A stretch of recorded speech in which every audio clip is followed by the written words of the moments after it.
What is going on, my herd? Welcome back to another Blacksheep TV production. As today we begin our brand new video series called Does It Drift, where we purchase vehicles in-game, build the car up to drift spec, and test the car rigorously to see if it has the ability to drift.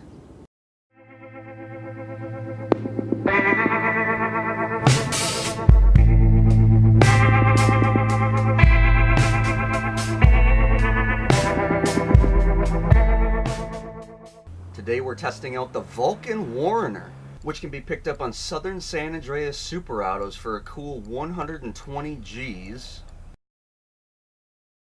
Now, we did already buy our car and bring it to the Los Santos Customs and build it up to drift spec. Now, we've already went over what drift spec is in our previous video, so you guys know this. I'm going to bring you over it real quick. We have the full engine, transmission, and turbo tune. We did keep it on one of the following tire compounds, being muscle, high-end, sport, or SUV. Also, we have no armor on this car and no bulletproof tires. Those are the other two crucial things. Now, we went with more of a streamlined build to kind of represent the old GTR here. We went without the roll cage, and we went without some of the gaudy things that you can do to this, but we did do the front intercoolers. You can kind of tell there's something under the hood. That's the look I was going for. And the one thing that is probably the most gaudy on this is the ridiculous tailpipe. I will be changing that probably back to the stock one, or just if there's some titanium looking one, I will put that on there instead. But this isn't about what a car looks like. This is about, does it drift? So long story short, let's find out if it drifts or not. I'm in a little parking lot here at random that I just kind of ended up in, and we're gonna see if it drifts. Now, this car isn't stanced. There's no mods being used here. I'm on Xbox One, and I literally just pulled this thing out of the Los Santos Customs. So let's see if it drifts using the e.m.d.a drift tactics, alright?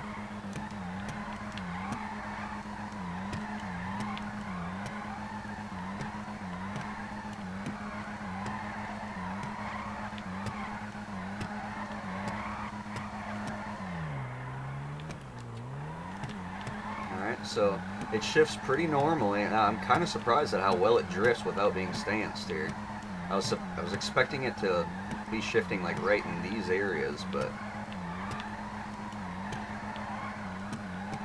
okay, the car kind of wants to slow down and straighten itself out. I'm wondering if that will change once I stance it here. Long story short, the car is absolutely 110% driftable without a stance. That's major. That's major. Well, it's not crucial, but it's major. Alright, we're stancing. Well, I guess this is the real moment of truth. Can this car even be stanced? We're running into more and more vehicles that can't even be stanced in the game, so let's check it out. Moment of truth. Well, yeah, we're stancing. Dropping 2 increments.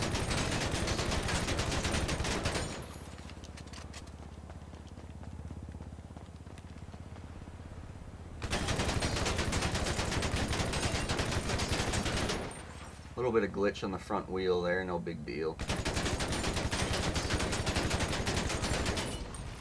Alright, look at the look of that thing too.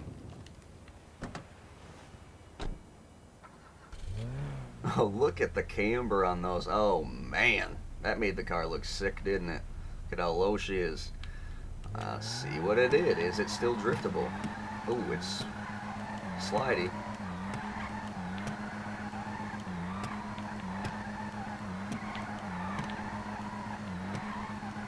So it's realistically probably 2.5 to 3 times more slidey, more slippery.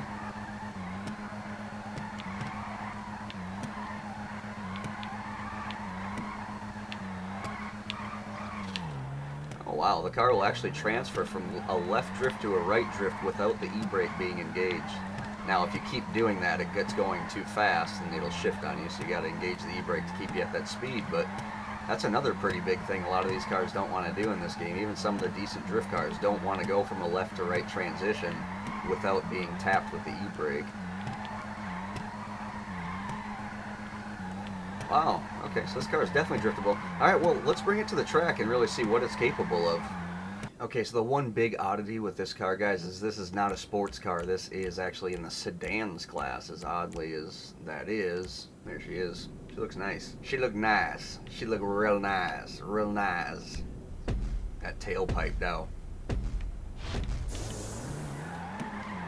Alright, since we did find out that this car does drift without being stanced, I'm extremely curious to see how this thing does without a stance.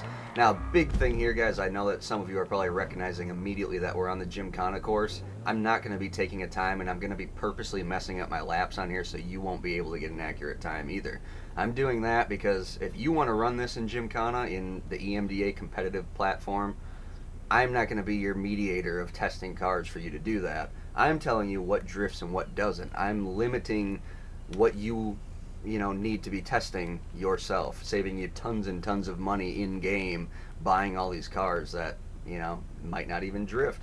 I've spent a lot of money testing certain vehicles that didn't drift at all, and the problem with testing vehicles and drifting is if you don't have all of the upgrades in there, it won't drift a lot of times. So you need to put all the upgrades in there after you buy the car, and sometimes you're $1 million, $1.5 million, 6, 7, 800,000 in, and the car doesn't drift, and then you go to sell it at the Los Santos Customs and it gives you like 200K for it.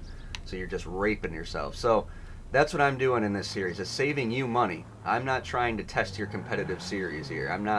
You and I don't drift the same.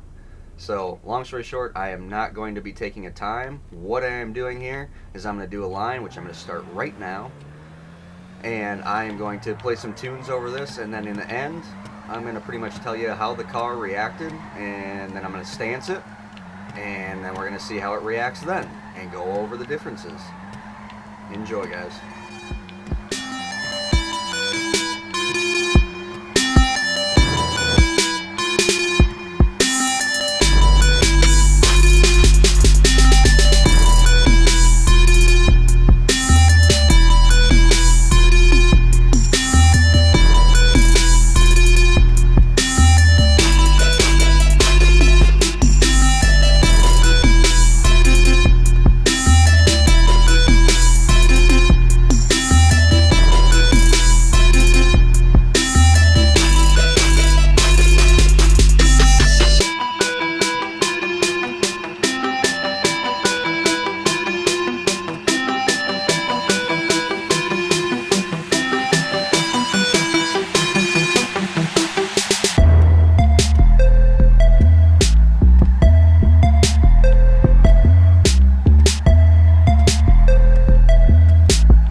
Very driftable without a stance. Very, very driftable. As I said, in free mode, nothing really changes.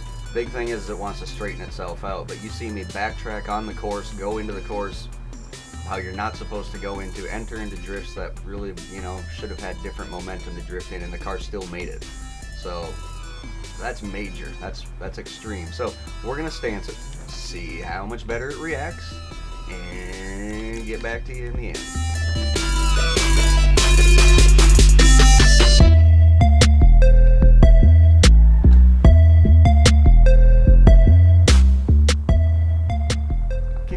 Good this car looks after you stance it. I just can't get over that.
I stand by my word. It's about 2.5 to 3 times more slippery once you stance it. It doesn't want to straighten itself out nearly as much. It might slow it down a little bit just because of the way that it drifts. It goes into a little bit slower of a momentum, and you can slide the ass end around a little bit faster when it's not stance. That's the only thing. However, with the difference between how the speed difference and then the amount that you have to manipulate the e-brake when it's not stance, this way better is way better stanced in my opinion. So, I mean, does it drift? Absolutely it drifts, and that allows us to then give this car a grade. Okay, so let's break down the grading scale since this is video 1. I'm going to be judging these cars on 3 different aspects. Each aspect is going to be worth 10 points. The first aspect is going to be cost. How much does it cost, and what's the ratio of how much it costs to how it drifts? That'll be worth 10 points. The second aspect I'm going to be grading on is driftability. How well does it drift? Is it limited on the types of drift can it do? Can you bring it into Formula Drift and Gymkhana? Can you only bring it into Gymkhana? Is it not even a competitive drift car at all? Is it just something that you can just mess around with in free mode? That will be worth 10 points. Third and finally is efficiency. So it's kind of a combination of both of those prior aspects, but also how much did you have to slam on the e-brake? How much skill does it really take to make this car drift? And how hard is it to stance? Is there any oddities in the customizations that you can and can't do that are different from the other drift cars? All of that stuff comes into the efficiency of the car itself. So let's get right into the grading then. Let's go up to the cost. The cost was, well, stock. It was $120,000, and I think, well, we put a little bit more into it because we did the whole chrome wheels and the pretty much all of the upgrades you can do aside from a couple little things. But I would pretty confidently say you can have this car to drift spec built in your garage for under $300,000. If you want to have it to exactly how you see it here, you might be looking at like $350,000 to $400,000. I'd say probably $400,000 at the high end. But all in all, car is worth it, and the cost is in that average to even low end range for drift cars that you have to buy. So cost itself, I'm gonna actually give this car a 7 out of 10. It's relatively affordable, and for what you get out of that cost, it's worth it. So I'm gonna give it a 7 out of 10. Second aspect is driftability. Well, a big thing that it has going for it is that it can drift without being stanced. You can literally drive this thing out of your garage and start drifting immediately out of your pullout. Or you can go down the street and stance it and have even a better slippery car. So while I say better, you might prefer it more without the stance. I don't know, I can't speak for you, but you will have a different car. It handles differently. Very similar, but it doesn't want to straighten itself out more. It'll go through longer drifts, things along those lines. It is limited, however. You're not going to be able to go bring this thing on a Formula Drift track and go around all those super long corners and hit clipping points and touch and goes and all of that good stuff. You're just not going to be able to do it. Gymkhana, on the other hand, I believe that this could be a competitive car. I say believe because we have no idea what a competitive car is. Driftability, all in all, because of the limitations, but being made up that it can't stance it, I'm actually going to give this thing a 7 out of 10 again. So right now we're at 14 out of 20 possible points. Finally is efficiency. So keeping in those 2 points prior that we have, which they scored relatively average in, how efficient is this car? Well, it was relatively easy to stance. I didn't personally blow up any vehicles. I know that if you stance the rear wheels and it doesn't like where you're stancing it and it acts like you hit the gas tank, it'll blow it up in a couple, just a couple bullets. Didn't run into that issue with this car. Some of you may get it back. It is stanceable, and I mean the looks of it are absolutely crazy. But again, I don't want to grade on looks and put that into a drift car aspect, because when you're on the track it really doesn't matter what you look like. What it matters is how you're performing. So yeah, although cars look good and some look bad, that's up to your own personal preference. I could say, hey, as I have said, this car looks absolutely phenomenal, and I'll say it again. The next person watching this video could say, that car looks like shit. I wouldn't drive that car. I don't care how well it drifts. That car looks like crap. Well, that is your opinion, and who am I to take you away from your opinion? So therefore, I don't want to do opinionated things. It's not that it's the most efficient car, per se, but it doesn't have a whole lot of inefficiencies, especially once stanced. And that's where the whole score on this is going to come into play. I can't find a whole lot of bad about this car. Now, any car can be better in GTA Online for drifting. It's because none of these cars are made for drifting. The one car that's made for drifting is the Drift Tampa, and it doesn't drift. So And we're going to get into that. We'll actually make a does it drift video on that for the haters out there that think that car does drift. You're simply pulling the e-brake and going around a corner. That's not drifting. That's e-brake engagement. That's something that you use to get into a drift, to engage into a drift, not a drift itself. So you guys got to get over that and realize that that's not a drift. This isn't a drift. I'll show you what I'm talking about.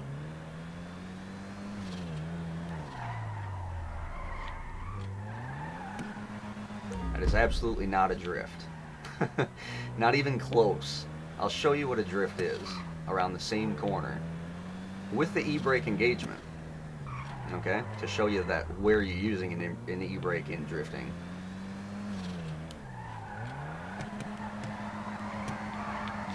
That is a drift. I put acceleration down to the rear wheels to lay power and burn and go. That's a drift. I e-brake engaged into it.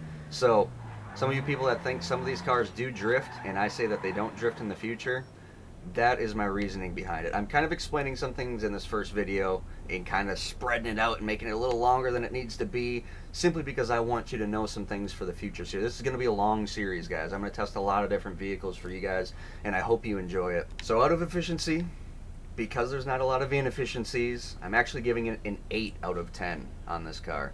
I can't give it a 10 out of 10 just because it's not a perfect drift car. It's not even really close to a perfect drift car in my opinion. And there could always be more customizations to the cars as well. So we'll always have complaints on that. So long story short, it scored a 7 out of 10 in cost, 7 out of 10 in driftability, and an 8 out of 10 in efficiency, which leads us to 22 out of 30 to the score of the Vulcan Warrener. Now, I appreciate you guys tuning in for this first video. If you enjoyed what you see, please subscribe. I would certainly appreciate the subscription and the follow. This is a brand new channel, so we're trying to make things happen here. If you want to see more of this stuff, that is what's going to keep me around, is showing me that you want to see my channel and not commenting kill yourself and all that dumb shit that I've seen as well, already having to clear out that stupid stuff. So get over yourself if you're one of those fuck boys out there. I'll say it, I don't really care. Get over it. If you're telling me to kill yourself, maybe you want to take your own advice. This car drifts. Go drift it.